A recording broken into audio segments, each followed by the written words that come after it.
For today's video guys ay meron nga tayo ditong engine valve, cylinder head, gas and asin. Ngayon na nga ay syempre remedyo na naman yung gagawin natin, at kung wala tayong grinding compound o grinding material na pag panlinis dito, kung mapapansin nyo madumi na yung sa may engine valve natin. Yan, yung lapagan ng balbula, and mapapansin natin dito na madumi na rin, oh. Yan, kailangan talagang i-grind yung gilid kasi mapapansin nyo. Yan, pati na rin tong isa. So, ang gagawin natin, kuha lang tayo ng gas. Ayan, may konting gas tayo dito. And asin. So, ayan, asin po ito. Yan. Yan. Asin po yan. Ayan, iodize. Iodize para mas manipis, no? Kasi masyado namang malaki pag yung iodize. So, yan yung gagamitin natin. And, ayun na nga, syempre, paghaluin lang natin para mabasa lang ito. Ihalo natin sa gas. So, ayan, hanap tayo ng paghaluan natin para mahalo natin yung asin sa gasolina. So, konti lang para mabasa lang ito. Yun yung parang ano lang natin, no? Wait lang, maghanap lang ako.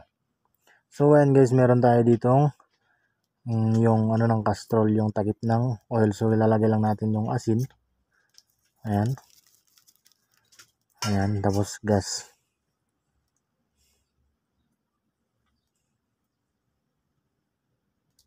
Kunti lang.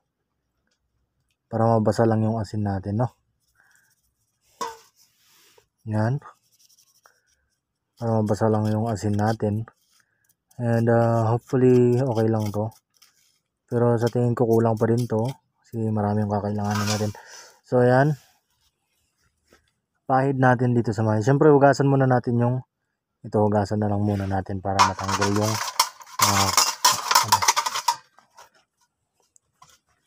ayan. Ayan. So ayan, ipahid-pahid na lang natin dito sa may likod niya. Ayan.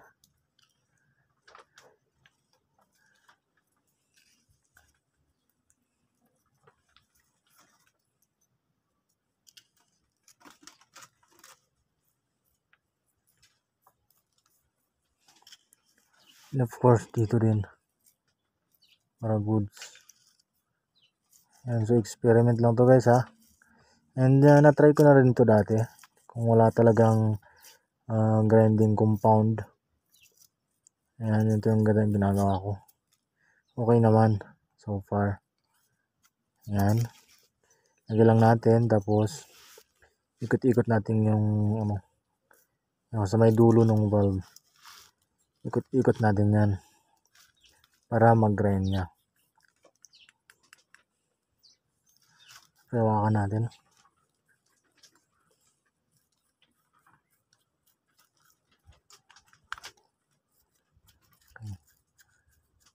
Bakit asin yung ginagamit natin? Kasi mas maigi kasi yung asin para kasi magaspang siya, no? And syempre dapat hugasan natin ng maigi yung sa may cylinder head natin kasi alam naman natin yung asin nakakasira talaga yan pag bumarado yan sa mga daanan ng langis, di ba? So yan yung gagawin natin. Yan, kung mapapansin nyo, yan ang green na green nya, no? Yung mga gilid-gilid. So ayan. So tuloy-tuloy lang, no? Tuloy-tuloy lang yan hanggang sa basahin natin ng konti.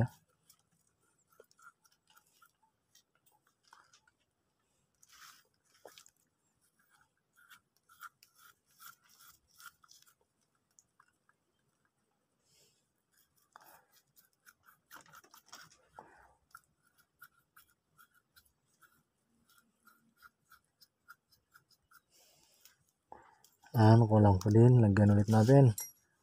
Goods na goods. Goods yan, maniwala kayo. Na-try ko na ito dati.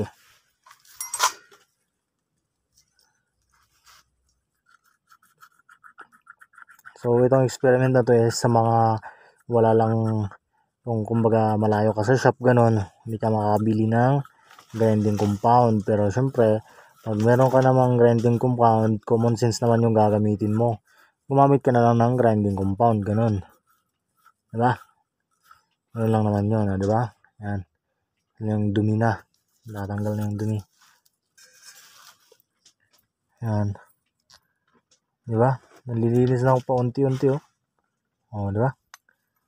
Yan. Ganun lang naman. Asin lang, asin.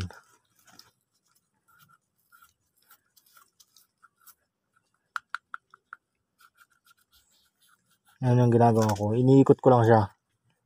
Yan. Iniikot ko lang siya tapos hinihila ko para magsagyan talaga yung nila, surface nila, no?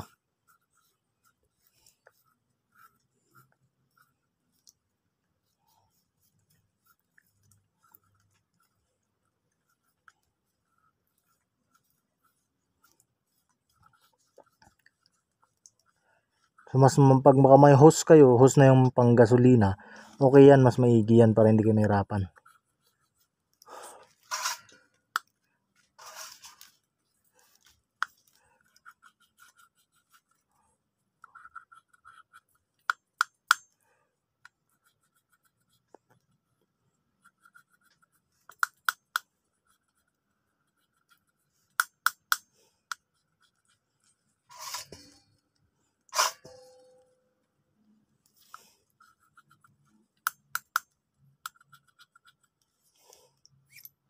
Ayan, check muna natin kung may pinagbago ba yung valve natin, no?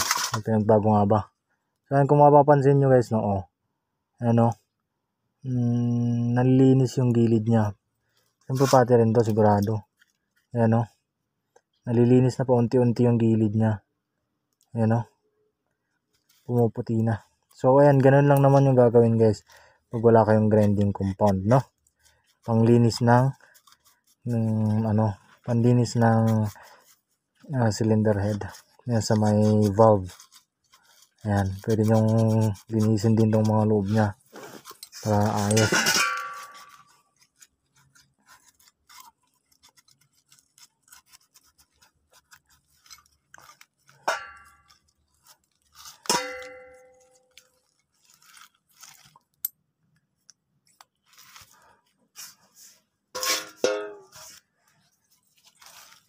Ayan, DIY tayo guys, ha.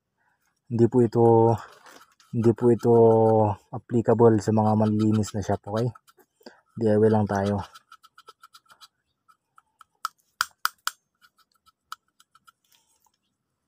Ayan, unti-unti na nalilinis yan, o, diba? Pumuputi na. So, ganun lang yung gagawin nyo guys pag wala kayong grinding compound. Ganun lang yung gagawin nyo para medyo malinis nyo na kayo-kayo lang. Kasi mahal po ang singilan yan pag pinabaklas nyo sa mekaniko, mga anong mekaniko. So ngayon guys, ganun lang yung gagawin nyo. Sana nakatulong ulit. Kahit parang baliw tayo dito. Sana nakatulong, no? So ayan, ganun lang guys. And sa mga hindi pa nakasubscribe, please subscribe to our channel para makita nyo yung mga iba nating kabaliwan na ginagawa, okay? So ayan guys, goodbye.